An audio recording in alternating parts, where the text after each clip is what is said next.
towns. The Tenafly, where we are in the market center, was affected negatively for pricing. The town where I live in Dumont was affected positively. So it really depends on where they're listing, where they are. Good morning. Thanks for coming. And then look at the market news and the market trends, and especially town-specific trends. Because you need to know what's going on in each town. You need to know if there's a new rail coming in, that's going to definitely impact home prices in a positive way. If there's a new park coming in, if there's a plan for a building of new apartments that's going to affect schools, it's going to affect the taxes, it's going to affect the town. So while it seems like a big amount of homework, it is crucial that you get all your facts about the town you're listing in, so you're more knowledgeable.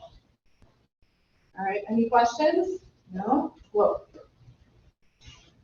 Then the next step would be gathering further information from the seller. So number one reminder, don't forget to provide the seller with the CIS statement.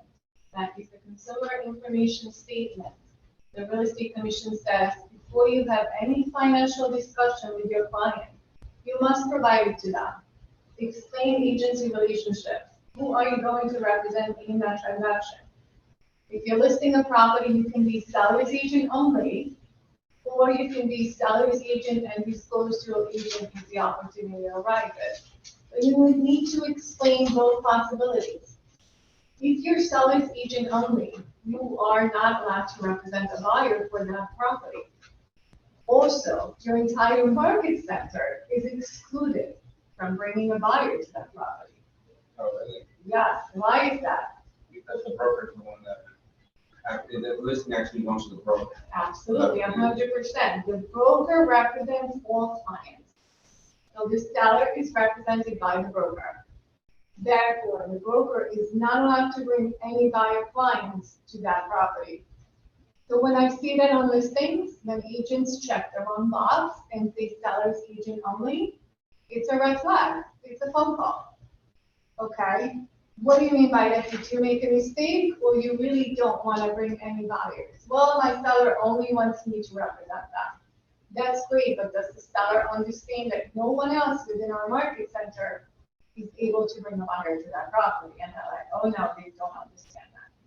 So you can swing that a little bit by putting a clause on there that the listing agent is not allowed to bring a buyer. However, you do check the box for seller's agent and disclose to your agent to allow everyone else in the market center to bring a buyer. Okay? Is that clear? I'm going to run a class on agency and we're going to go through in detail on all of this, but just get the CIS statement signed and done, and then you're good to go.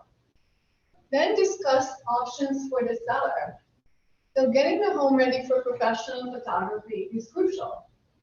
You don't want clutter. You don't want stuff all over the place.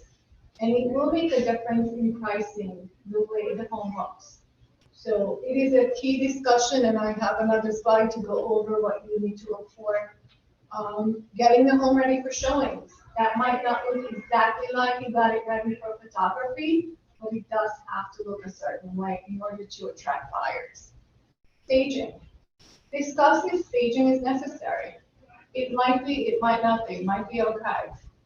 If there's furniture all over the place and it just makes no sense, or you just have a different vision of what it should look like, you can definitely be helpful, or you can hire a professional. It's quite expensive, but it does worth it.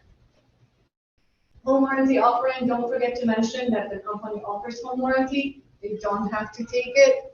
And then bring samples. We offer home warranty? Yes, every market center. So they have the option to take out home warranty or not. It's up to the seller. How would that work? If they said, okay, I want to use the home warranty, what would that process look like for my? So they just sign up for the home warranty, and it will take effect on the listing date all the way into expiration day. They can take advantage of the home warranty while the property is listed. They don't have to pay for it until closing, which is the beauty of it. Of course. So they're taking advantage of this amazing offer without paying for the actual program unless they close. And once they close, that home warranty transfers to the buyer for an additional year. So it can be taken off closing costs. There's really not a losing way in that, because if they have an appliance that breaks during the listing period, it will be covered. And how do we sign them? Like, do we have a Just share form? it, yes, you just share the home warranty brochure with them. I'm sure there's a bunch in the market Yeah, out there. I'll need that. Yes. That's actually great, because I had a listing where I ended up giving them an outside home warranty. I had no idea they had a home. I should have asked that question. Yep, yep. And actually, you do get a benefit if you sell home warranty with, America, what do we call it? Yeah. Yeah. You get Yes, he was Tech there cities. a couple times to talk about it. Bring samples with you of just listed cars, just sold cars. If you have a brochure about yourself, how long you've been in the business, what your stats look like, anything positive you can say. Or if you're brand new, just say who you are, who you work for, what your market center does, and just something about you. They always want to know who they work with. And if you have social media samples, just show them how you would advertise their property. All right, let's go through preparation. It's the top 20 list of what they should do to prepare their home for photography. All right, here's a dummy home. So number 1, kitchen. Number 2, basically every area of the house that needs touching up on in details. Kitchen counters should be always clean, even during showings. Clean the bathroom as much as possible. Replace light bulbs, that's key. Like I would go through, I used to work as a professional photographer.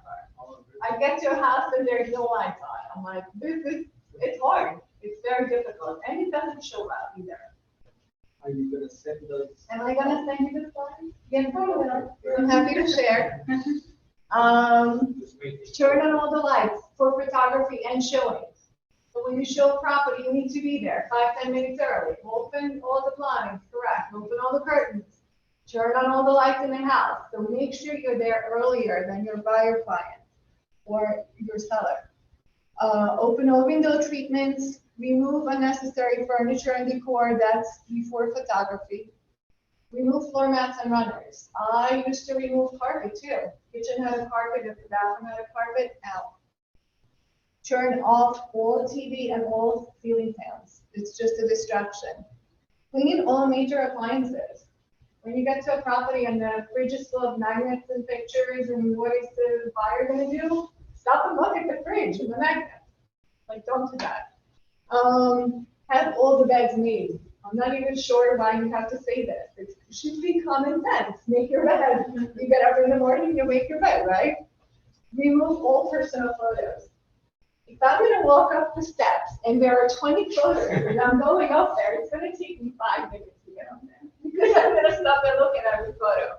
So always suggest to the seller, remove personal belongings. Put all your jackets and shoes in the closet, hopefully there is one. Clear all the nightstands and remove pet items. There's nothing worse than walking into the living room and there's a crate and a bag and toys all over.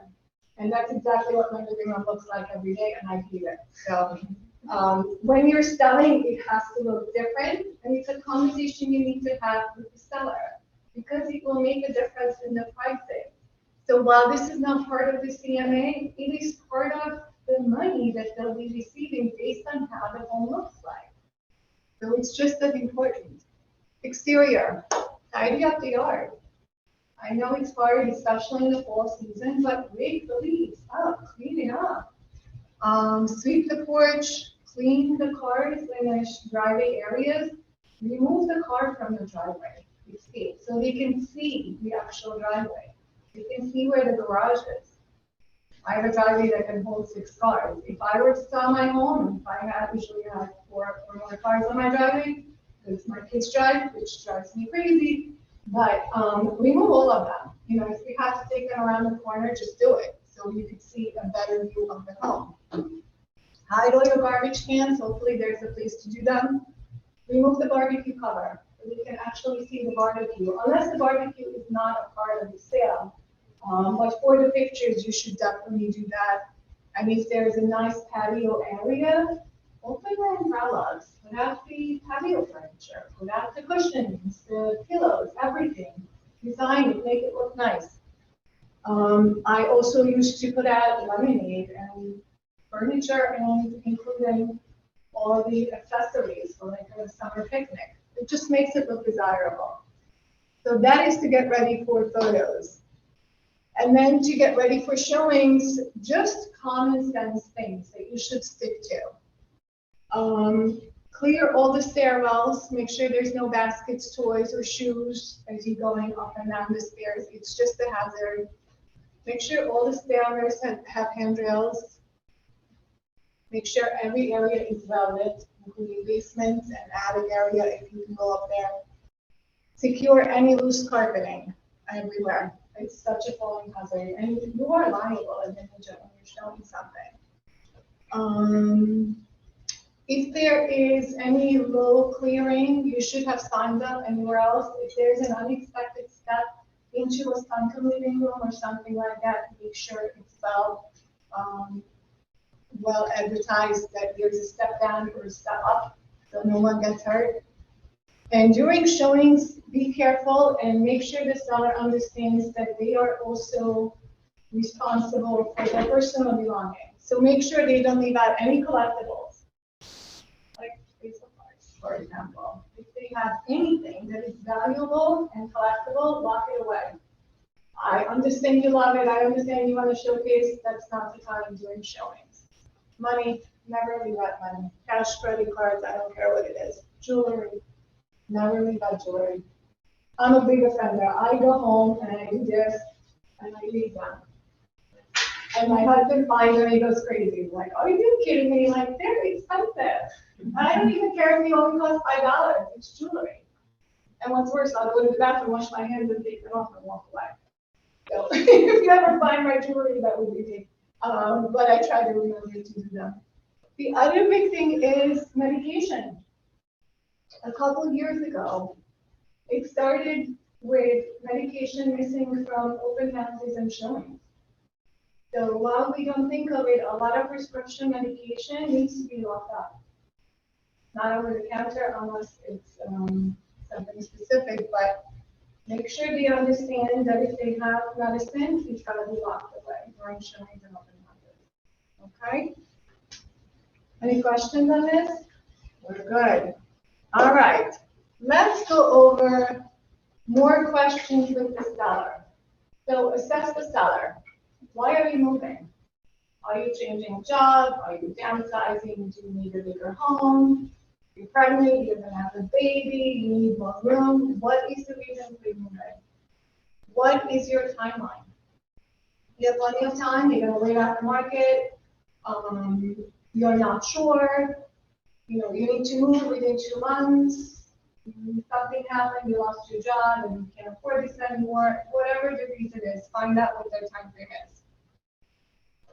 What is their concern about the move and what is the most important factor for the seller?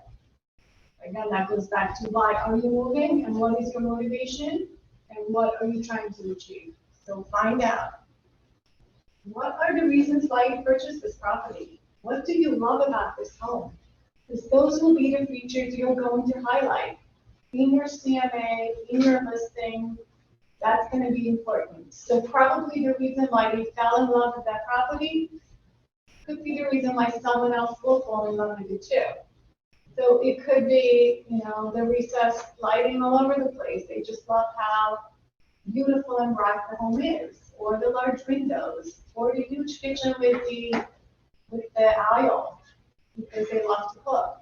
Or it could be a family room or a sunroom that allows that good view. What is it that they love about the home? And hang on to that. Make a note of that. What do they expect of you as their listing agent? And if they have worked with someone before and that relationship fell, find out why. Why did you not like your agent? What did they do? How can you help them? What can you do better? A lot of questions. Most important, what do you think, what do they think their home is worth? You want to know where they are with their mind, so you can navigate them in a way to come up with the perfect CMA and explain why you came up with that CMA. Whether they're under or over or just right. Could be many, many things. And then collect all the details on the property. And this is still during seller interview. And hopefully this is not over the phone, but you'll be actually at the property. And my suggestion is just bring the listing agreement and bring the feature sheet so you can get all your answers to all these questions. The number of bedrooms, baths, the basics, obviously, but go over key details. Is there an attic, a basement? What do you have in the basement? Go and physically look. Is there a bedroom, bath? Is there maybe just a powder room? Could just be an office space. Could be one big open space, finished, unfinished. Is there an outside access from the basement? All those questions.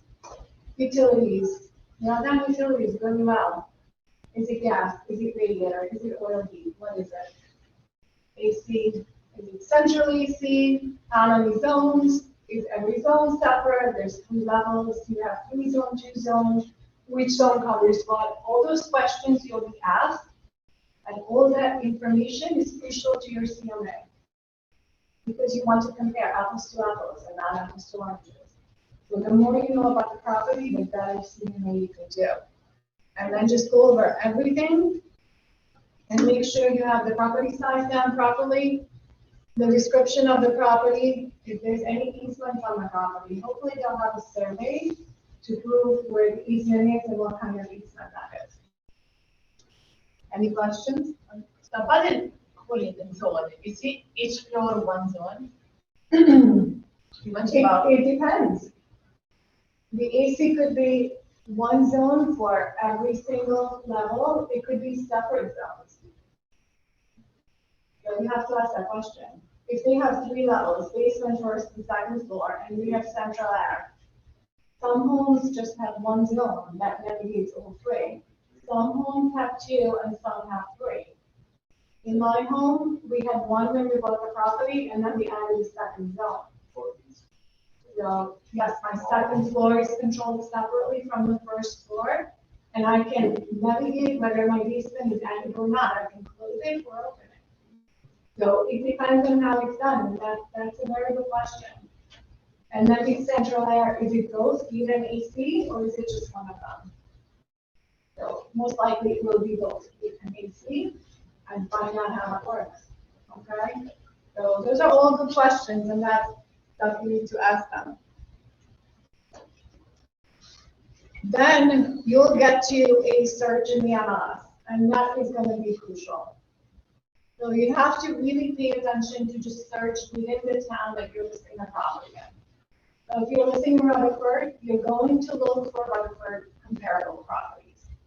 You don't want to go out of the town because there's different school systems, there's different taxing systems. You want to stay within the same town. So even with the same town, I mean, that's what I've been hearing, like you have to be a mile around. Well, it's not even a mile radius, you just gotta be within the same town. If there are so many comparables for sold that you really have too many, you can nail it down closer within the neighborhood. But, I mean, we have a crazy market right now where we will have a lot of comps, so you can just nail it down. My suggestion is, when you have too many comps, don't shorten the area, shorten the time frame. So pull down within a month, sold within the last month, or sold within the last 2 months.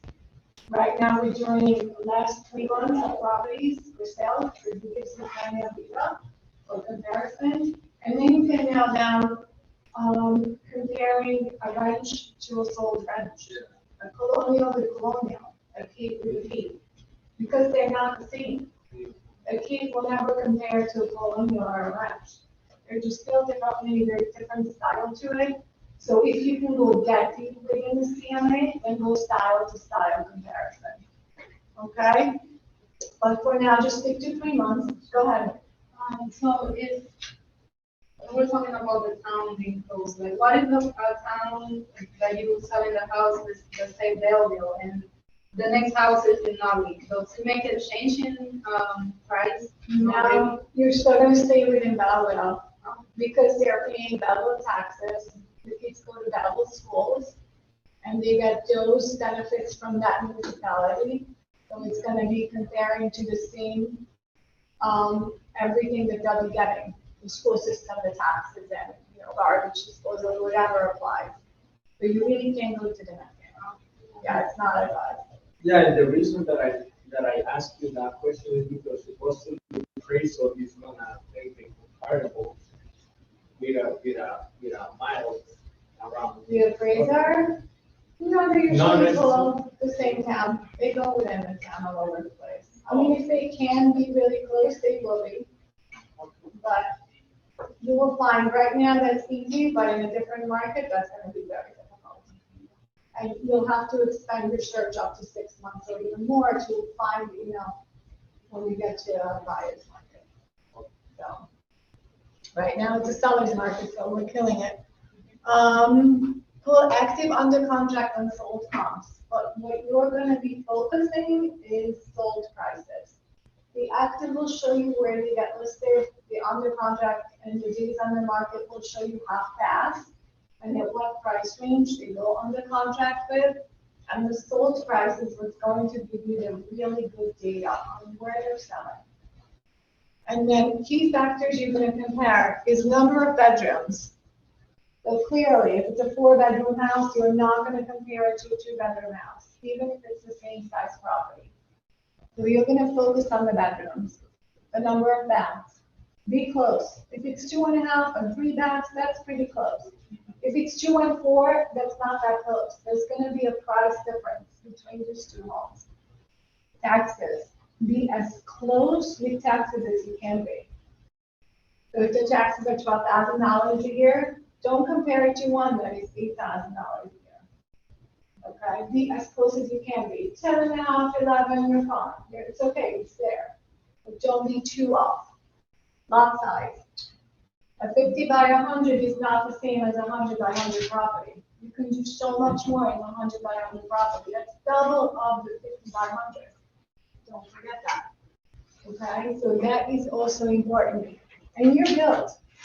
If something was built in the 1940s and renovated in 2000, it's not the same as built in 2000.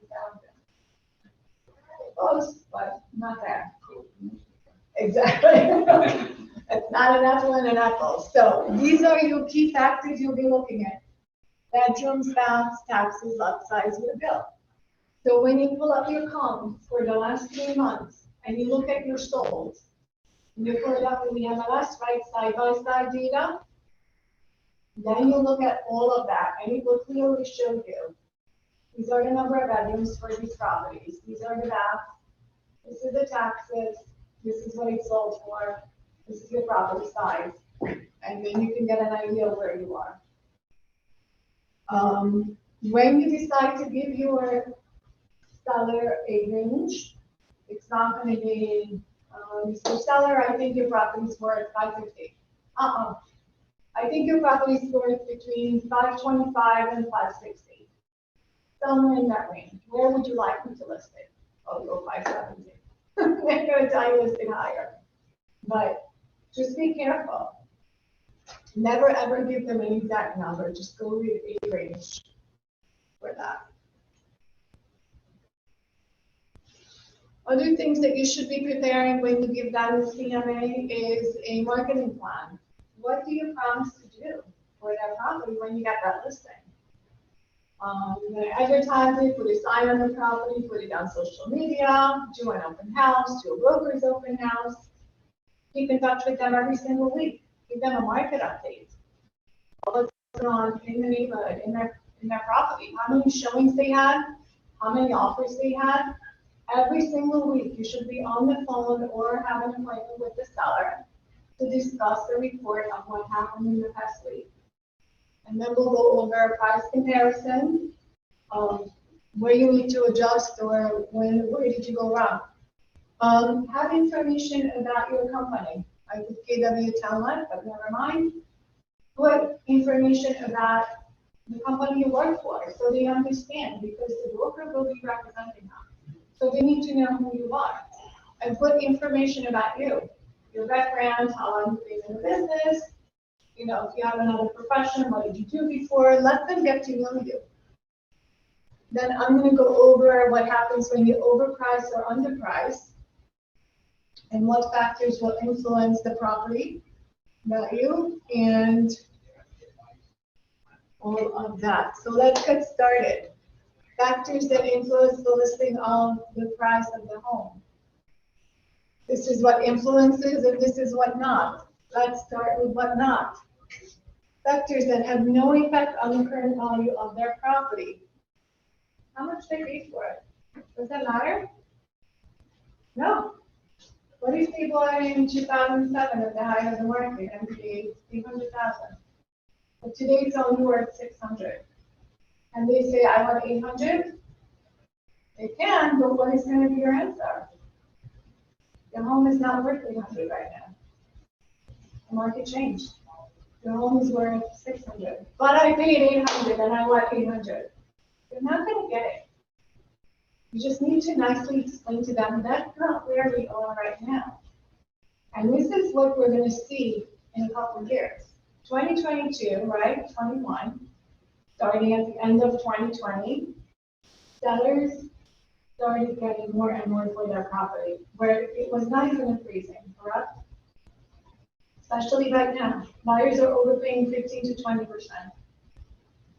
So, if I'm looking at a property of 500,000, very likely I'm going to be paying 6 to 650 to just get that property. Okay. Fast forward 5 years from now, I want to sell. That property is only going to be worth 500 if the market turns. But I want 650 because I paid 650. Does that matter? No. That buyer 5 years from now does not care how much you pay for your property. You have to be careful and you have to be honest with the seller on their home value. So that has no effect on your pricing, and don't let them trick you into that, because it's not going to work. Buyers know what the market is. How much you invested in it does not matter. But I added a bedroom and a bathroom, and I added a deck, and I have a pool. These buyers don't want a pool right now. Pool was one of the biggest mistakes for a long time before COVID. If you put in a pool, the value did not increase. Most people walked away, did not want a pool. It's very expensive to maintain. It's very costly. Removal is costly. It comes with environmental factors. It changes the water table all the time. It leads to flooding. It's a whole number of issues. Now it changed with COVID and everyone wants it. So it's different, right? Because we're stuck at home. Not anymore, thank God, but it did change. So what you invested in your property does not matter. It will a little bit because it adds value to it. But if you tell me you bought it for 500 and you spent 200,000 on your property, and I'm telling you it's still only worth 600 and not 7, it's only worth 600. Yes, but I did this chrome and it's a golden frame. It doesn't matter. It was your choice to make that choice. What you want to net from the sale does not matter. Yes, but I want 600,000. Oh, great. You will get what a buyer is going to pay for your home. Doesn't matter what you want. I understand your position. I get it. But you might not get it. It doesn't matter what your family, friends, and neighbors say your home is worth. They're not professionals. And I hear it all the time. Oh, but my neighbor's home sold for 100,000 more than what you're telling me. Yes, have you been to your neighbor's home? You know all their features? You know all their key issues? No. Yes, but they're doing it, and it doesn't look as nice as mine. My house is so much nicer. Okay, you'll get that all the time. But it makes no difference. What makes a difference is market conditions is number one. Interest rates. What are we dealing with right now? Interest rates are going up. Another at least 1.75% before the end of the year, right? 5 more increases. Total of 2% this year alone. So we're going to be looking at close to 6%. Is that gonna make a difference for the buyer? Yes, 100%. Financing, mortgage rates, buyer demand. It's not gonna be as high demand as there is right now. It's all gonna change. Because they need more income to qualify for a higher mortgage. And a lot of them just don't have it. Or they'll have to change that criteria where they're buying to go lower, if they wanna go lower. State of economy, where are we now? Brink of recession, right? Everything is high price, gas, car, groceries, everything. So the state of economy is a huge factor in the market conditions. Exposure, how you represent the property and how easy it is to show will make a difference. If you have a tenant living on a property and you make it really difficult to show, it'll be very hard to sell. Doesn't matter how you price it. But it's a key factor in selling that property. Comparable properties, key. So make sure you compare apples to apples. 500,000 in the 500,000 range. If the seller says, I think it's worth 800,000, well, you can compare and show them what's in the 800,000 range and show them how it's not comparable to their homes. The taxes are off, number of bedrooms, but they have AC on every single level and they have brand new walls, they have a brand new kitchen, they have a brand new bathroom, and you don't. Like all of those add up. So the difference, tell them why. Property features, structural integrity, architectural style, floor plan.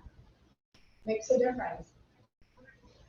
The colonial is never going to compare to a ranch or a Cape Cod.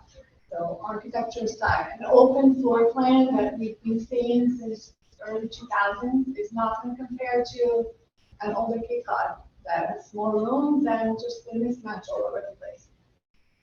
And the motivation of the seller. How motivated are they? Key factor. Maybe they're just testing the market. There's a lot of them out there. Oh, if I can get 800,000 and I know my home is only worth 6, I'm getting out of here. You're not really motivated. I mean, I'll list it at 600, but don't go crazy. Any questions on this? Pay attention to that because you'll hear it a lot. But my home is worth so much more. But the neighbor said, but my friend said. No, doesn't matter. What happens if you overprice the property? What is going to be the effect? It's going to be huge. First 30 days, you have a ton of showings, right? That's what happens. 100% of showings all the time. That's with any property.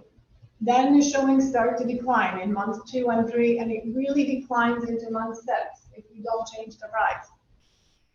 There's no sense of urgency to see the property. Once they saw it and they know it's overpriced, you're done. Over. They move on to the next one.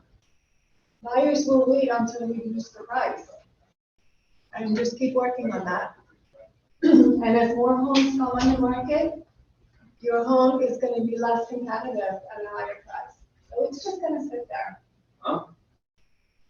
Oh, the home, yeah. Yeah. Yeah, there's only one good reason why homes is on market.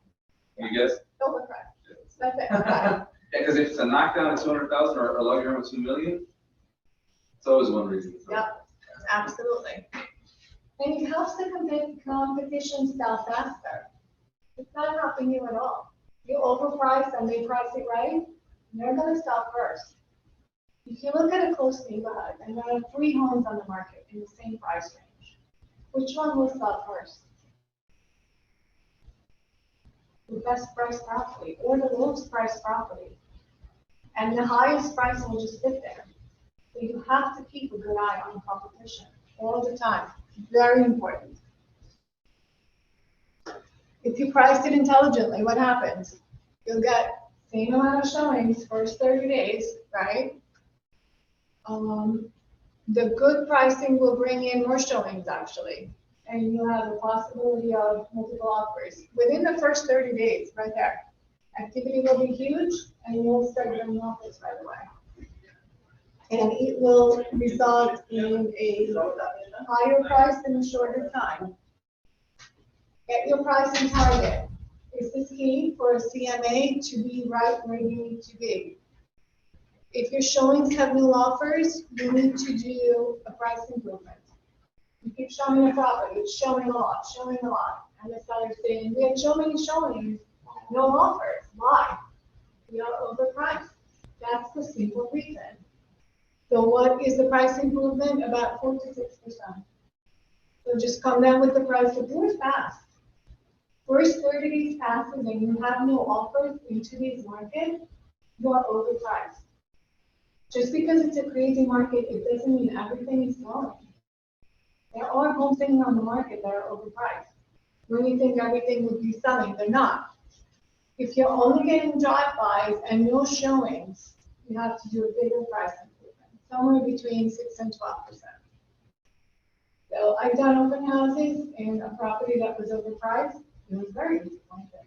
I looked at that for 3 hours, and you could see the cars pull up, they stop, and they drive away. I'm like, seriously? They did not even come in.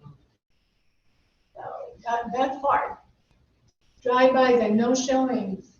You have to get more than 12% price reduction in order to be where you need to be. Okay? Pricing your home to sell. With the fair market value, 95% of the buyers will be there right away to see the property, and most will make an offer.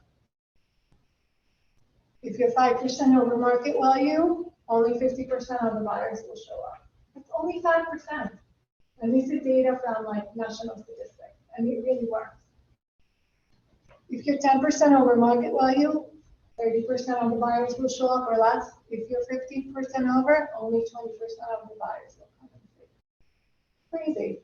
So you got to be right here, fair market value, which is within like 5% of where you should be, whether it's a little bit under or over. I have a question for you. Oh, fabulous. Okay. Question is, if doing lead generation for sellers, what do you recommend they use? Cloud CMA is good, but not sure if it's free through the MLS. Gus, yes, thank you for your question. Cloud CMA should be free through the MLS, and they do a ton of training on Cloud CMA. I have not tried it. I like to do a regular CMA where I sit with the computer, pull all the properties and compare apples to apples, the same properties, until I nail it down to at least 3 sold properties that really work to the property I'm about to list and sell. So definitely give the Cloud CMA a try and compare it to a regular CMA that you would pull and see if that would work and how close they are. And if they're close, you're good to go. So thank you for that question. Can I ask one more question? Have you tried the CMA on Realist? On Realist? No, I haven't. And there's another comparative market analysis that you can get from RPR, Real Estate Resource Center. I just don't like it because they go all over the place and really don't pay attention to key features of the home. So I don't use that at all. Or if you decide to use that, you have to tell the program which properties to use as comparison. So I would still suggest to go to the MLS, do your CMA, have your target properties, and then you can plug that into RPR and do it that way. Then you can get a really nice long report about the neighborhood and just a lot of information.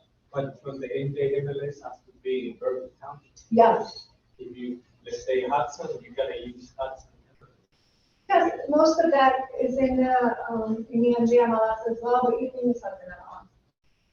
Because sometimes you don't have all the information. Yes, absolutely.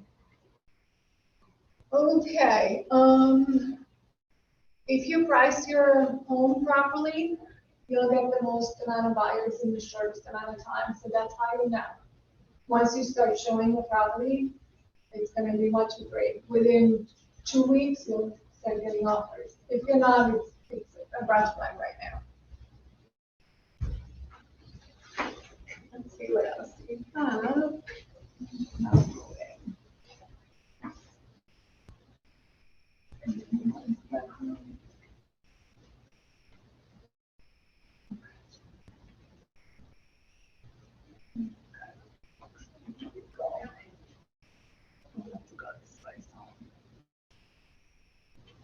This is it, I went through everything. Okay, perfect. So we do have 20 minutes.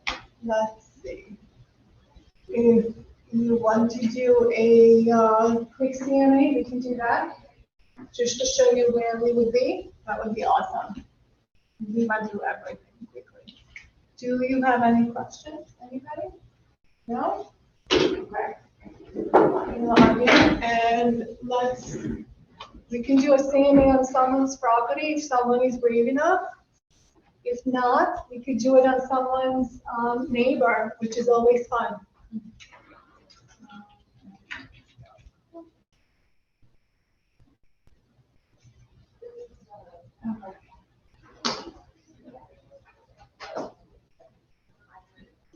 So anybody has an address for me, or I can just pick one?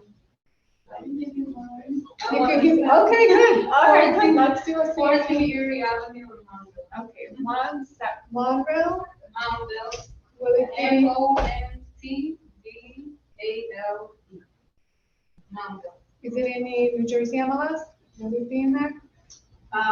Yes. Yes? Yeah. Okay. So if it's in Hudson, you do it through the Garden State MLS? You do all of them through this? Yes, I'm not familiar with the other MLSs as far as CMA goes. No, I mean, like, if the house is in, let's say, Essex County, so do you do it in the Garden State MLS? Yes. CMA? Yes, because you'll get more matching properties over there. All right, so first thing you'll do, let's pick a property in Rutherford. Did anyone sell anything in Rutherford recently? No? Nobody, okay. Let's pick a property then in my area. Let's go to, then apply. All right, we'll pick a property on Lingley Avenue. I used to live there. Okay. Let's see. All right, we're gonna pick this one. This one sold in 2020 for $515. So let's go to this property, 36 Lindsay Avenue. So what you want to do first is look at the tax records. It will give you so much information. It will show you that this property already has been listed, who the owners are, likely husband and wife with 2 different last names. So just remember, both of them will need to sign the listing. Property address, their taxes are right here, 2021. And when they purchased their home, they closed November 5th, 2020, and they bought it for $515. Well, let's just see what this property is worth today. So what we'll do is go into history. When you click on this MLS number, it will show you the listing at the time. Actually, hold on, this is 2008, it's the wrong one, let's go back, maybe it's not in here, okay. So, it is not in there for 2020, so that means they bought it as an exclusive, or it was just not listed in the MLS, but hopefully the information from 2008 is still correct, which means they have 3 bedrooms and 2 baths, and now they pay $12,000 in taxes. So, and their property is 50 by 120. So let's go pull up a property search. This is how you start your CMA in actuality. Go to property search.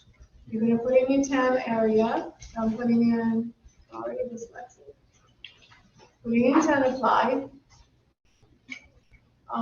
Price range, let's go, I'm gonna estimate between 500 and 700 right now.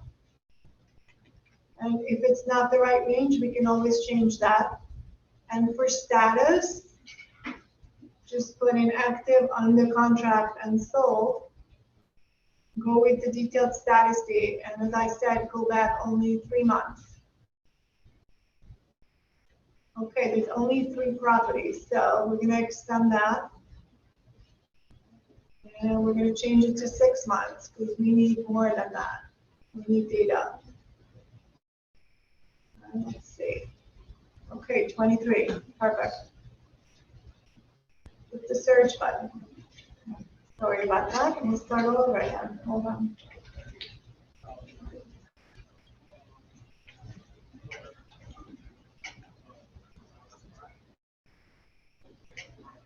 Okay. Go to property search. Let's plug it. Okay. 5 to 7.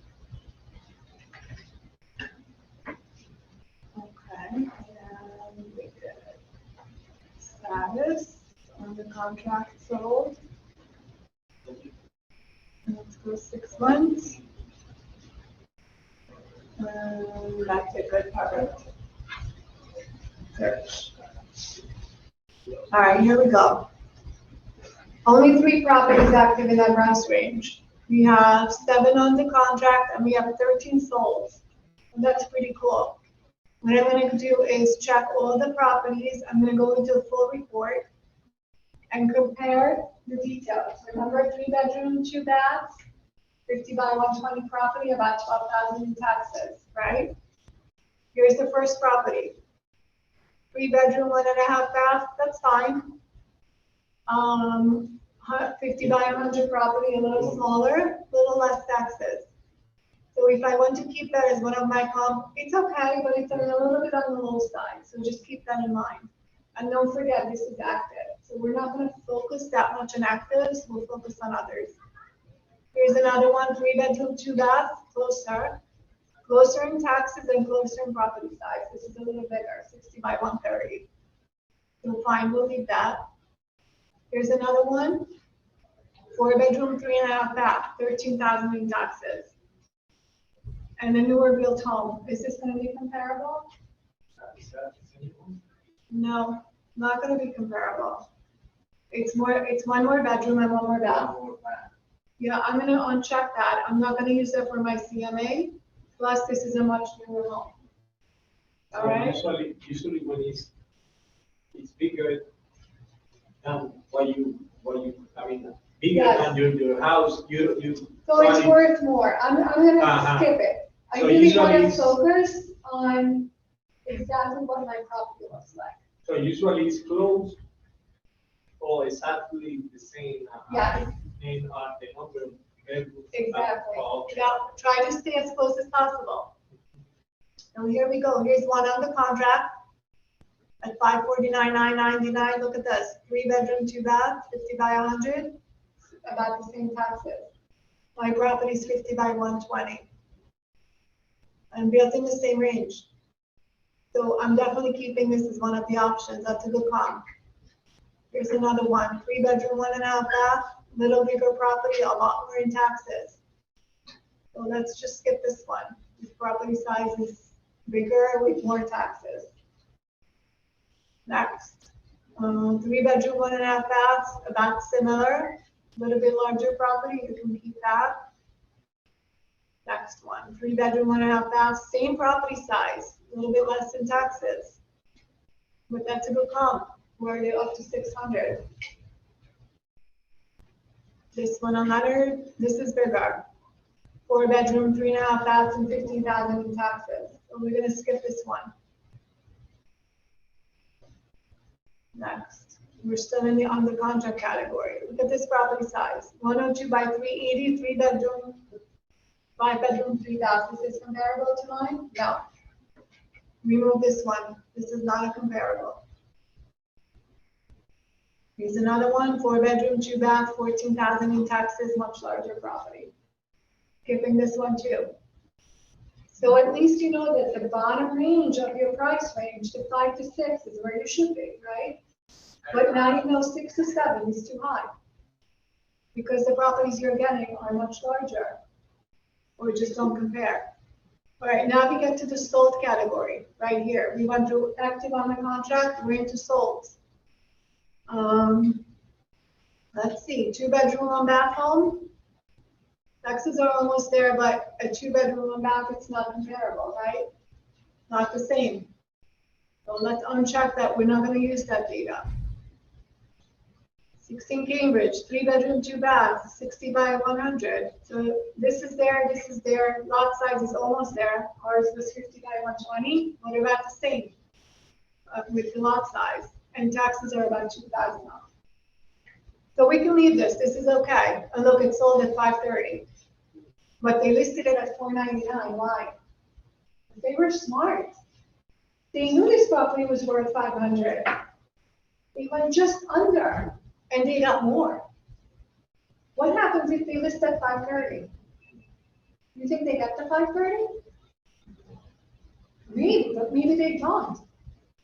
Maybe they get someone who says, I know your property is worth 500, I'm only offering 500.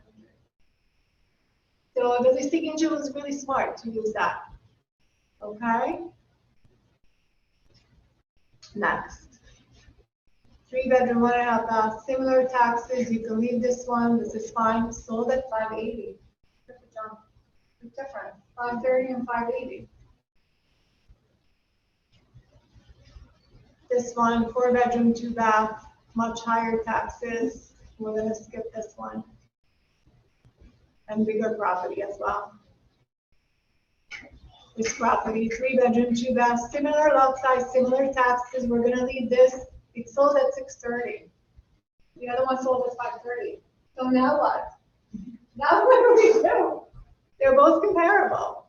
So then you're gonna compare the other details. You're gonna go over the pictures. You'll take a look. Why did this sell for 100,000 more, right? Let's see. We can look at the other one, but we can just quickly look. Okay, it's nicely updated, nice and empty. This is where pictures come in, right? You can clearly see the condition of the property. Small kitchen, but it's usable. Somewhat updated. Virtually staged. Don't forget, this is not what it looks like. This is what it could look like. But this is smart. So just go over the pictures. That's what it looks like in reality. And that's fine. Looks good. But you could say it's in moving condition, right? Okay, so it works for someone. Great. So let's go over a couple more.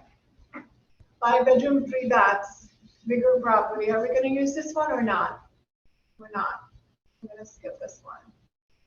As long as we have 3 to 5 good comparable properties, you're good. 3-bedroom, 2 bath. We're going to use this one. Sold for $657. Wow.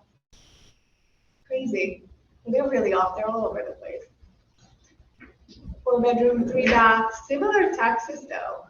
So usually, and similar property size. I usually do leave that, and you could just adjust for the price. But look, it's sold $665 listed price, $665 sold price. All right, and then this one we're going to skip. It's 5 bedrooms. That's way off of our 2-bedroom.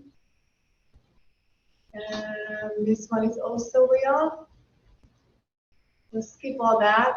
And this one, 3-bedroom, 2 bath, but look at the property size, 141 by 141. That's not comparable to 50 by 120. So you really want to skip it. But look at the original listing price. They had $899. Were they crazy to list at $899? It's only 3-bedroom, 2 baths, and it sold for $680. So what happened? They overpriced, right? If you look at the history of this property, on the computer. I don't know. It couldn't go in that one. And this one. We have this. Yeah. This was the same property. What happened here? They bought it and sold it. Not letting me look at it. This is the same one. Hold on.